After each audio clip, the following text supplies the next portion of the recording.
والآن لندع ينطق صوت الحق والحب والعشق بك يا مهدي كلمة الفحم المبارك يتفضل بها الشيخ إبراهيم الحبيب مسبوقا بالصلاة على محمد وآل محمد.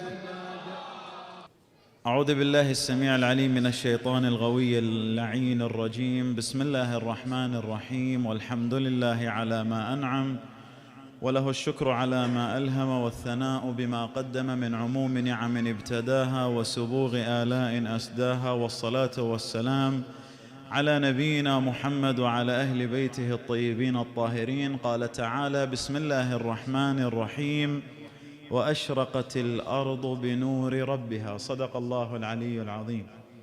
نبارك للنبي العظيم صلى الله عليه وآله، ولنفسه أمير المؤمنين علي بن أبي طالب، وللإمامين الحسن والحسين والتسعة المعصومين من أبناء الإمامين الحسن والحسين، ولأنبياء الله ورسله، ولكم شيعة الزهراء، وعلى رأس الجميع الصديقة الطاهرة فاطمة ابنة النبي محمد.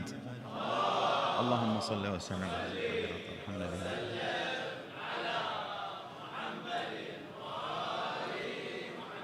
ذكرى ميلاد النورين. ممكن تسألني أي نور وإحنا في مولد الإمام المهدي سلام الله عليه؟ هو النور نور واحد، لكن سبحان الله هذا النور الله سبحانه وتعالى جزأ هذا النور أو قسم هذا النور إلى 14 قسم، وكل قسم من الأقسام له أنوار. هذه الليلة أو ليلة غد وهذه الأيام والليالي كلها فرح والحمد لله. وهذا المجلس معقود باسم الإمام المهدي المنتظر سلام الله عليه. وهذه الليلة هم بعد أكو مناسبة، وهي ولادة من؟ رحم الله والدك، هنيئا لكم.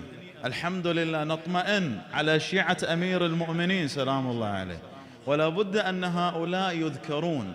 القاسم ابن الكريم ابن كريم آل النبي صلى الله عليه وآله، الإمام الحسن المجتبى، القاسم ابن الإمام الحسن. هذه الأيام والليالي ولادة الأقمار، قبلها الإمام الحسين، العباس، السجاد الأكبر، بعد القاسم، الإمام المهدي، عليهم أفضل الصلاة وأزكى السلام. يقول الله: بسم الله الرحمن الرحيم: وأشرقت الأرض بنور ربها. احفظ هاي الآية. بعد خلينا نروح للصديقة الطاهرة فاطمة، ماذا تقول؟ وانتظر إنا منتظرون. خلي هذا بعد على كتر واحفظ هاي الاثنين. نروح لقول مهم من الصديقة الطاهرة فاطمة الزهراء صلوات الله وسلامه عليها، أنه في يوم من الأيام وقفت في مسجد النبي صلى الله عليه وآله، وألقت تلك الخطبة المعروفة التي لو استفاد منها أو لو قرأوها العالم لاستفادوا من هذه الخطبة الفدكية. فتقول صلوات الله وسلامه عليها: وجعل طاعتنا نظاما للملة. بعد أكو شيء مهم وشيء خطير لما تقول وجعل طاعتنا نظاما للملة وإمامتنا أمانا من الفرقة. ماذا تريد فاطمة الزهراء صلوات الله وسلامه عليها؟ تريد تبين مكانة الإمامة. لما قالت وانتظر إنا منتظرون، تنتظر قائم آل النبي صلى الله عليه وآله. لما يقول الله وأشرقت الأرض بنور ربها، هاي الآية نزلت على من؟ نزلت على النبي، لكن السؤال نزلت في من؟ هنا اللي يحتاج وقفة تأمل. شلون يعني؟ هاي الآية نزلت على النبي، ما نزلت في النبي. لا، احنا ما نقول هذا الكلام. ما هو في أهل البيت هو موجود في النبي، لكن أحيانا أكو بعض الآيات، وراح نطرح لك إن شاء الله الآن بعض الأمثلة، نزلت على النبي صلى الله عليه وآله، لكن سبب النزول ما كان النبي. هذه الآية لما نزلت على النبي ما تعني شخص النبي مباشرة، وإن كانت تعني، لكن هذه الآية نزلت باسم من؟ هناك اسم زيد من الناس نزلت فيه. أعطيك الآية: بسم الله الرحمن الرحيم وكل شيء أحصيناه في إمام مبين. من هو الإمام المبين؟ يقينا رسول الله هو الإمام المبين، رسول الله هو الحجة البالغة على أمير المؤمنين. صلوا على النبي وآله.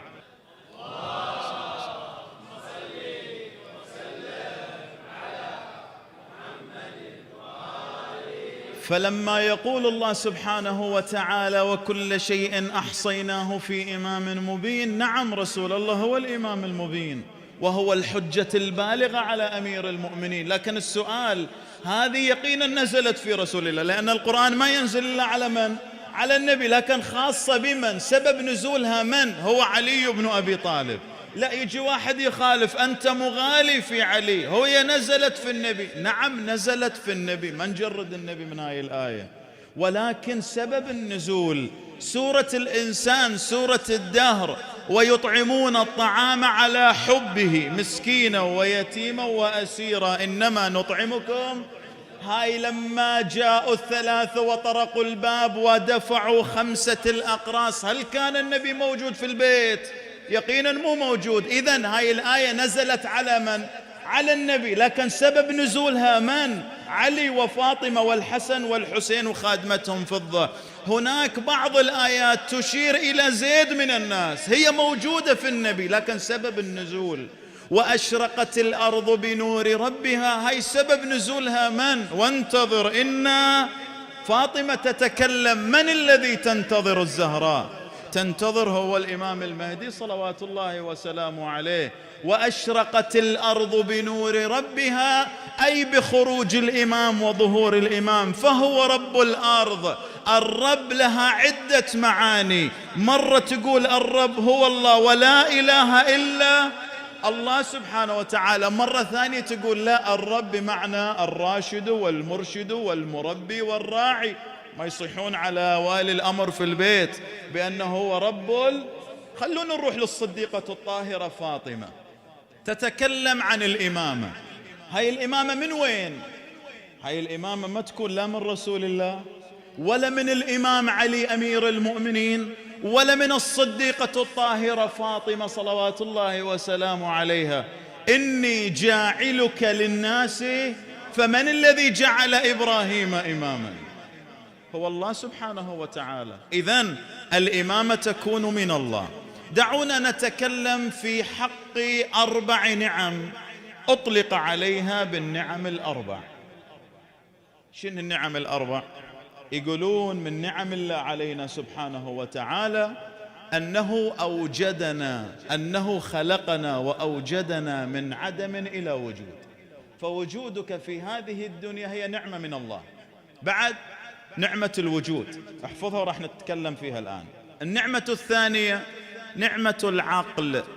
النعمة الثالثة نعمة العلم. النعمة الرابعة نعمة الدين والإيمان. هاي 4 نعم: الوجود، العقل، العلم، الدين والإيمان. هاي ال4 النعم كلها مرتبطة في بعضها البعض، ولو جردنا نعمة واحدة بعد ال3 ما نستفيد منها. أوضح لك إياها بمثال ونشرحها. الآن عندي أنا هذا المايك هذا حتى يعطينا الصوت لابد أن يكون وسيلة بيني وبينك لأخذ الصوت من هذا المايك. أولا وجود الكهرباء، صح لو لا؟ بعد الكهرباء وجود السماعة، بعد السماعة وجود القارئ. ليش؟ حتى أنت تسمع بعد ما تتوفر. هاي كلها نستفيد من هاي اللاقطة. لو افترضنا اللاقطة موجودة والقارئ موجود والسماعة موجودة لكن كهرب مو موجود، نستفيد من هاي؟ نهائيا لا نستفيد. اسمع اللي أريد أقول لك إياه. هاي النعم ال4 كلها مرتبطة في بعضها البعض، ولو جردنا نعمة واحدة من النعم ال4 بعد ما نستفيد من ال3 كلها. شلون يعني؟ واحد يشكر الله ب3 نعم لكنه يكفر بالله بالنعمة الرابعة أو الأولى أو الثانية أو الثالثة، بعد ما نستفيد من كل النعم التي شكر الله بها. أجيب لك إياها بمثال. الله سبحانه وتعالى خلق الملائكة وقال للملائكة اسجدوا لمن؟ لآدم، فسجدوا إلا واحد، هذا بعد ما يسجد. هاي السجدة هي سجدة عبادة. الله يقول اسجدوا لآدم. أريد أوصل لك شلون يعني تشكر الله بثلاث وتكفر بواحدة، الكل مو مقبولة، لابد أنك تشكر الله بالجميع. إبليس يقول أنا أشكر الله، أنا أسجد لك يا ربي، ولكن بشرط هاي السجدة اعفيني منها. كم مدتها؟ ثواني معدودة. أنا بعد أسجد لك سجدة ما أرفع رأسي منها نهائيا، لكن تعفيني عن هاي السجدة. قال له الله أنت تعبدني كما أريد. الآن إبليس لما يسجد الله هاي السجدة إلى أبد الآبدين، لو افترضنا أو إلى 100,000 سنة، هاي سجدة عبادة، لكن العبادة مو بكيفه. تعبد الله كما يريد ولا نعبد الله كما نريد، صح لو لا؟ الآن هو بيسجد، هاي عبادة، هاي العبادة مو مقبولة. الآن أنا بشكر الله بالنعمة الأولى والثانية والثالثة، لكن الرابعة بعد مالي فيها. لا، الله يقول لك مو مقبول، لابد أنك تشكر الله بكل النعم، وإلا فلا. شلون؟ نتكلم الآن في حق النعم الأربع، وأريد ذهنك معاي. من نعم الله سبحانه وتعالى أنه أوجدنا من عدم إلى وجود، فمن رحمة الله وجودنا في هذه الدنيا. يجي واحد يقول لا أنا خالفك في هذا الحكي. ليش تخالفني؟ يقول لي أني أنا لو مو موجود كان ماكو لا هم لا غم لا حزن لا موت لا فقر لا لا لا إلى آخره. شلون أنت تقول من نعم الله علينا؟ أنا لو مو موجود أصلا بعد ماكو لا جنة ولا نار، نهائيا ماكو شيء، أنا مرتاح. وين الكلام اللي تقوله من نعم الله علينا وجودنا؟ هذا الكلام ما تشوفه إلا من إنسان يائس. لو كان يتأمل في رحمة الله، تشوف الإنسان اليائس، خصوصا الإنسان بعد المذنب، دائما وأبدا لا يفكر في الرحمة، فقط يفكر في عذاب الله. شلون الله بيعذب؟ شلون الله خلق النار؟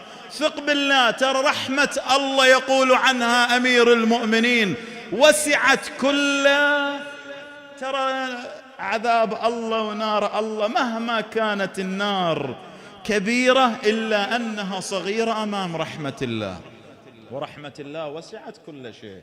لو لم تكن موجودا النعمة الأولى لا يشملك قول أمير المؤمنين لما قال اللهم إني أسألك برحمتك التي وسعت، فحتى تشملك رحمة الله لابد أنه تتوفر النعمة الأولى وهي نعمة الوجود. فمن دون الوجود لا رحمة. أيهما أفضل، رحمة الله ولا من دون رحمة الله؟ يقينا رحمة الله. كيف تتحقق فيك هذه الرحمة؟ بالنعمة الأولى، بالوجود. تكن موجودا يكون لك الرحمة، بعد مو موجود ما له رحمة، انتهى الموضوع. هاي النعمة الأولى. نعمة الوجود لا تتم ولا تكمل إلا بالنعمة الثانية وهي نعمة العقل. شلون يعني؟ حتى يدار هذا الوجود لازم تجيب لك واحد عاقل. ما يصير والله عندنا وجود ونجيب لنا واحد مجنون ونخليه على كرسي العرش ونقول له يلا يا فلان دير البلاد والعباد. تقبض شيء من عند هذا؟ ليش؟ لأنه مجنون، وليس على المجنون. فحتى يدار الوجود لابد أنك تأتي برجل له عقل. ليش العقل؟ حتى يكتمل الوجود. فالنعمة الأولى لا تكتمل إلا بالنعمة الثانية وهي نعمة العقل. نعمة العقل هم بعد ما تكتمل ولا تتم إلا بالنعمة الثالثة وهي نعمة العلم. لكل شيء غذاء، هذا الجسد له غذاء، فغذاء الجسد الأكل اللي أنا وياك ناكله، صح لو لا؟ الأكل والشرب. غذاء الروح التوبة والاستغفار والرجوع إلى الله. غذاء العقل هو ذاك العلم. لكن خلونا نوقف شوي عند العلم. هناك علوم محمودة وهناك علوم منبوذة. هناك علوم الله يقول لك شكرت سعيك عليها، وهناك علوم منبوذة يقول الله لعنة الله على من تعلمها وعلمها. أعطيك مثال. يجي واحد مثلا يريد يتعرف على النبي العظيم صلى الله عليه وآله. الآن واجب علينا أننا نتعرف على النبي صلى الله عليه وآله. يجيك واحد يعرفك على النبي، أنا أريد أتعرف على رسول الله، ماكو مانع، افتح الباب وتعرف على النبي. فمن هو النبي؟ يقول لك هو ذاك النبي الذي إذا مشى في الشارع ويرى ذاك الأعمى يعبس في وجهه، بلهجتنا الدارجة يكشر في وجهه ويطرد بعد من حياته من يمه. بالله عليك هاي أخلاق في رسول الله؟ الله شو يقول في حق النبي؟ وإنك لعلى خلق. شلون رسول؟ لا، ويستدل لك من القرآن. هذه العلوم المسمومة، بسم الله الرحمن الرحيم، عبس، هاي نزلت في رسول الله. يا نور عيني رسول الله، الله يقول عنه وإنك لعلى خلق عظيم.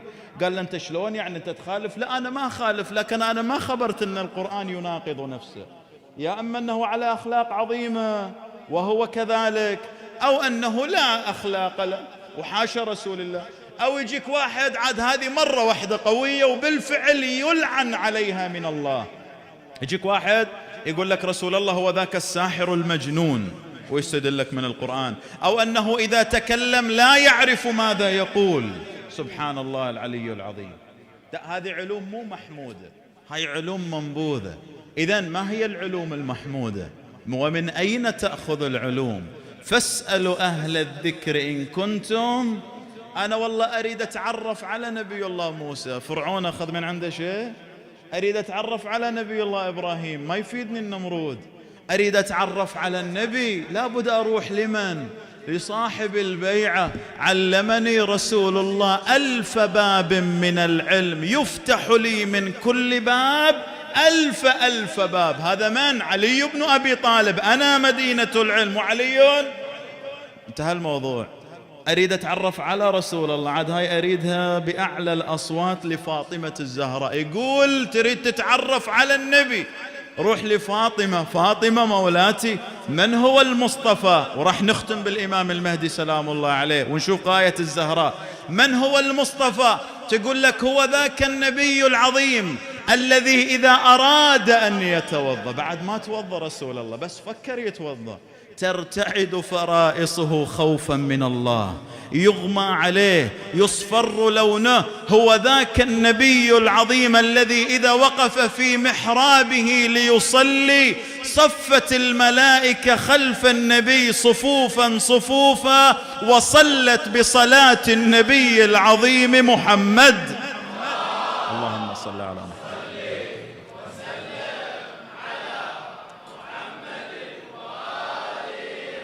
هاي العلوم اللي الله يقول لك رحم الله والديك عليها، هاي العلوم اللي الله يخلي لك قصور في الجنة. مع من؟ مو مع زيد ولا عمرو ولا مع نبي من أنبياء الله إلا أشرفهم وأنقاهم، وهو نبينا العظيم صلى الله عليه وآله. الآن نرجع ونختم إن شاء الله، وإن أطلنا عليكم وأنا أعتذر مولانا، الله يحفظكم. الوجود لا يتم ولا يكمل إلا بالعقل، والعقل لا يتم ولا يكمل إلا بالعلم، والعلم لا يكمل ولا يتم إلا بالنعمة الرابعة وهي نعمة الدين والإيمان. أعطيك إياها بمثال.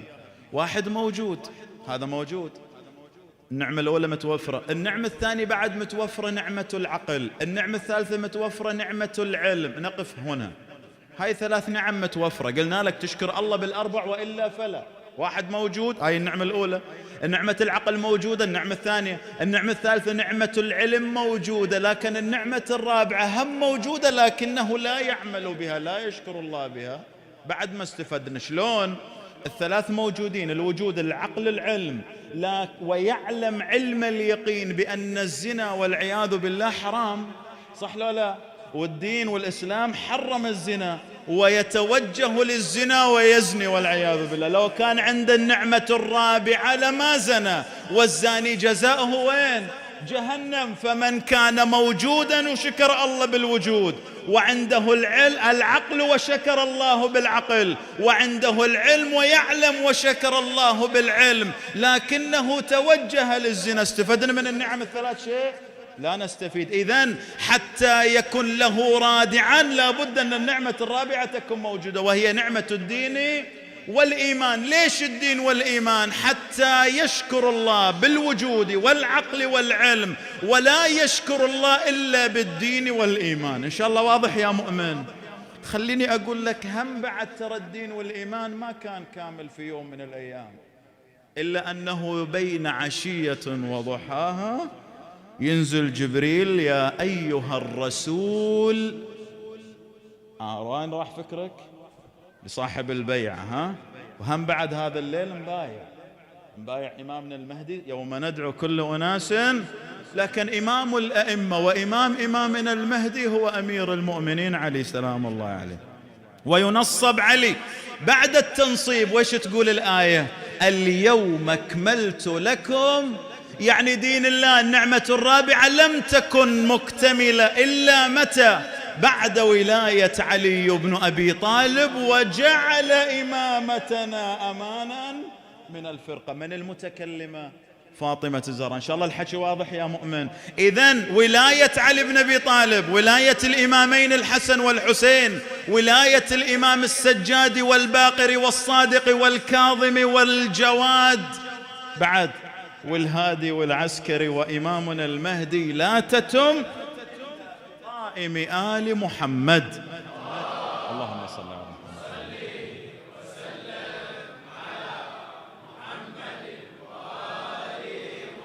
ونبارك لسيدتنا ومولاتنا فاطمة الزهراء صلوات الله وسلامه عليها هذا المولد الشريف.